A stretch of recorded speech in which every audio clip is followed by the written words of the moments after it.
Salut tout le monde, j'espère que ça va bien. Une vidéo aujourd'hui pour vous parler de l'importance de vous faire une horaire. Mais pas seulement, d'abord et avant tout, observer votre horaire de maintenant.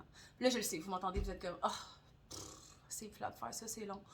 Mais ça marche à tout coup. Personnellement, je l'ai fait quand j'étais début vingtaine. Je venais d'avoir mes enfants, j'avais une panoplie de responsabilités. J'allais au cégep, je travaillais, j'étais overwhelmed, mais je ne me rendais pas compte parce que, tu sais, dans le début vingtaine, on a de l'énergie, puis on y va, puis on y va. Puis on veut tellement réussir. En tout cas, c'était mon cas. Je m'entraînais, tout ça. Puis finalement, quand j'ai fait le bilan de mon horaire, je me suis rendu compte que j'avais pas de temps pour moi. Je ne prenais pas le temps de faire des choses pour moi, ou du moins l'intention n'était pas de me faire du bien ou de prendre le temps de m'entendre, de prendre le temps justement de faire un check-up avec moi-même, faire comme, hey, est-ce que je me sens nourrie par le temps que je me donne à moi-même?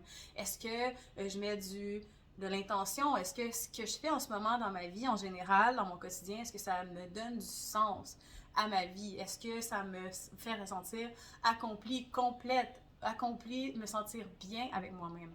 Souvent, on va faire des choses parce qu'on va comme un peu s'obliger, puis on va se demander la performance, puis on va faire des choses parce qu'on est dans un état de peur de pas être assez, peur de manquer de quelque chose, peur de pas en faire assez, je l'étudie, bref. Fait qu'on va être beaucoup comme notre moteur, ça sera pas nécessairement quelque chose qui va avoir une intention qui est positive.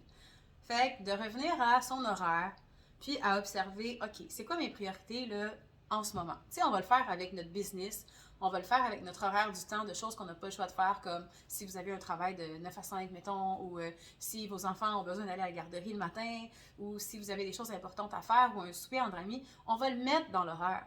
Mais souvent, quand vous voulez commencer une routine bien-être, ou du moins la recommencer, puis la garder dans le temps, non, au début, on va y aller aléatoire. Ah ouais, je vais aller un petit peu par petit peu. Ou on va se dire, je vais le faire tous les jours. Ou je vais le faire tous les matins. Mais ce n'est pas réaliste avec ce que vous pouvez en ce moment vous donner dans ce temps-là. C'est pour ça que c'est important de regarder notre horaire. C'est quoi mon horaire type de la semaine? C'est quoi mon horaire type de la fin de semaine? Prenez vraiment le temps, heure par heure, de le détailler, puis regardez objectivement. Puis honnêtement, soyez vraiment, vraiment en transparence avec vous-même. Où est-ce que je perds mon temps puis que je pourrais mettre quelque chose, non pas pour être dans la performance puis en faire plus, mais au contraire, pour ralentir du sens que je vais me donner un espace où est-ce que je vais avoir le temps de mettre en place des outils dans ma vie qui me font du bien puis qui font que tous les autres aspects de ma vie sont plus simples, sont plus intentionnels, sont plus conscientes, deviennent beaucoup plus faciles à approcher parce que je me sens bien, je me donne du temps, de l'espace pour me voir, me comprendre, m'entendre et faire des choses qui me font sentir bien et remplie et accomplie, qui me font sentir belle, qui me font sentir forte, ok? Donc, ça va être une étape cruciale que de se faire un horaire. Alors, ça va me faire plaisir de le faire avec vous si jamais vous avez besoin d'accompagnement. Puis, j'avais envie de vous dire que, en finissant, c'est primordial si vous êtes coaché avec moi. Dès les premières séances, c'est sûr que je vais vous demander votre horaire type si ça fait partie de vos objectifs, de vous mettre plus de l'avant, de vous donner plus de temps pour vous. Et ça a trois choses que ça va faire, je trouve, d'avoir un accompagnement si vous êtes dans cet état-là en ce moment.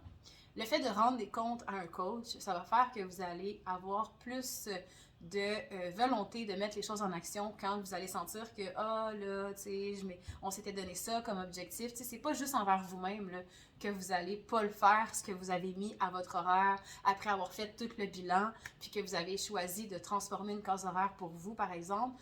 Ça va être aussi à moi que vous allez rendre des comptes. Fait que ça va vous porter à l'action sur une plus longue durée, donc vous avez plus de chances d'atteindre votre objectif. Aussi, ça va faire en sorte que le fait que ça soit structuré, que vos habitudes soient structurées, lorsque vous allez arriver à un pic, que vous allez manquer de votre motivation, cette habitude-là risque d'être ancrée au point que vous allez la faire quand même. C'est ça qu'on veut. Parce que la motivation, c'est le moteur qui va vous amener vers l'avant, mais ce n'est pas ce qui va vous faire continuer dans la durée. Donc, vous avez beaucoup plus de chances de réussir avec un accompagnement. Alors, puis il y avait une autre affaire aussi que, ah oui, si vous êtes entouré d'un exemple de quelqu'un justement qui fait déjà ça dans sa vie et Entre autres, par exemple, je donne un exemple, ceux qui sont sur la plateforme de Makana Yoga en ligne, vous êtes entouré de femmes qui ont à cœur le même objectif que vous, donc ça devient beaucoup plus facile parce que de ce que vous êtes entouré vous impacte et vous inspire. Donc, c'était le troisième point que je voulais vous amener. Donc, voilà pour la vidéo du jour. N'hésitez pas à liker la vidéo et venez m'écrire en privé. Vous avez tous les liens en description. Vous pouvez regarder sous cette vidéo-là. Puis, ça va me faire plaisir d'avoir un appel avec vous. Je vous offre toujours un appel de 30 minutes gratuitement si jamais vous êtes nouvelle et que vous voulez voir qu'est-ce qui est possible de co-créer ensemble. À bientôt tout le monde!